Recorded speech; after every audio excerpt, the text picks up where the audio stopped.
ಒಬ್ಬ ತಾಯಿ ಜೀಜಾಬಾಯಿ ಮಗನಿಗೆ ಧಾರ್ಮಿಕತೆ ಸಂಸ್ಕಾರವನ್ನು ತುಂಬಿಸಿರಲಿಲ್ಲ ಅಂದಿದ್ರೆ ಇವತ್ತು ಉತ್ತರದ ಆದಿಲ್ಶಾಹಿ, ದಕ್ಷಿಣದಲ್ಲಿ ಮೊಘಲಶಾಹಿ, ಅದರ ಆಚೆ ಈಚೆ ಇಮಾಮಶಾಹಿ, ಬರ್ದಶಾಹಿ, ಕುತುಬ್ಶಾಹಿ, ಅಯೋಧ್ಯೆಯಲ್ಲಿ ನವಾಬ, ಬಂಗಾಳದಲ್ಲಿ ನವಾಬ, ಗೋವಾದಲ್ಲಿ ಪೋರ್ಚುಗೀಸರು, ತಮಿಳುನಾಡ ಡಚ್ಚರು, ಪಕ್ಕದಲ್ಲೇ ಫ್ರೆಂಚರು ಇದ್ದು ಜಗತ್ತಿನ ಎಲ್ಲ ಮತಪಂಥಗಳು ಜನಾಂಗಗಳು ಸನಾತನ ಧರ್ಮದ ನಾಶಕ್ಕೆ ಸಿದ್ಧವಾಗಿ ನಿಂತಿದ್ದಾಗ ಒಬ್ಬ ತಾಯಿ ಜೀಜಾಬಾಯಿ ಶಿವನೇರಿಯ ಕೋಟೆಗಳಿಂದ ಛತ್ರಪತಿ ಶಿವಾಜಿ ಮಹಾರಾಜರನ್ನ ತಯಾರು ಮಾಡಿ ಧರ್ಮ ರಕ್ಷಣೆ ಕಳಿಸಿಕೊಟ್ರು.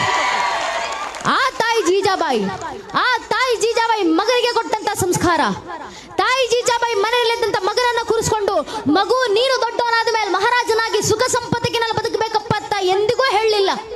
ಮನೆಯಲ್ಲಿದ್ದಂತ ಬಾಲ ಶಿವಾಜಿಯನ್ನ ಕೂರಿಸ್ಕೊಂಡು ತಾಯಿ ಜೀಜಾಬಾಯಿ ಕನಸು ಕಟ್ಟಿ ಕೊಡ್ತಾರೆ. ಮಗು ಶಿವ, ನಿನ್ನ ಜೀವನದ ಕನಸಾಗಬೇಕು. ಯಾವುದು ಕನಸು?